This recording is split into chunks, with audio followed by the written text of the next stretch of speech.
Etela Rajender BRS లోకి వచ్చే అంశం తన చేతిలో లేదని పార్టీ హైకమాండ్ చూసుకుంటుందని ఎమ్మెల్యే పాడి కౌశిక్ రెడ్డి అన్నారు. హుజూరాబాద్ క్యాంపు కార్యాలయంలో మాట్లాడిన కౌశిక్ రెడ్డి కేంద్ర మంత్రి బండి సంజయ్ ట్రాప్లో ఈటెల పడ్డారని తాను కాదన్నారు. నియోజకవర్గంలో అభివృద్ధి కార్యక్రమంలో ఏ నాయకునితోనైనా పనిచేస్తానని స్పష్టం చేశారు. కేసీఆర్ను మోసం చేసినందువల్లే ఈటెలను వెళ్లగొట్టారని వ్యాఖ్యానించారు.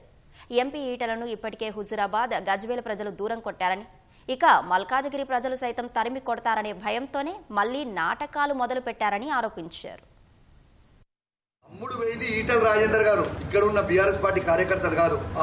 ఆనాడు ఈయన సంపాదించిన అక్రమ సొమ్ముని కాపాడుకోవడానికి బీజేపీ పార్టీకి 200 కోట్ల రూపాయలు ఈయనకు ఆఫర్ ఇస్తే ఈయన తీసుకొని పోయి బై ఎలక్షన్ అయినా జాయిన్ అయ్యింది. వల్ల పార్టీ మారి అమ్ముడు పోయింది. నువ్వు సంపాదించిన వేలాది కోట్ల రూపాయలని నీ అక్రమ సొమ్ముని కాపాడుకోవడానికి నువ్వు ఆ రోజు బీజేపీలో షెల్టర్ లెక్క నువ్వు పోయి కాపాడుకున్నావు. ఈటెల రాజేందర్ ఉంటే ఎక్కడ ఉంటాడో శని ఉంటుందా? బీఆర్ఎస్ పార్టీ ఈడుండి ఈడ మోసం చేసే ప్రయత్నం చేసి అసలు బీజేపీ పార్టీలో నేను ఆడైతే నాకు తెలిసిన ఉన్నంత వరకు గ్రూప్స్ అనేది నేనైతే ఎన్నడూ ఇన్లే.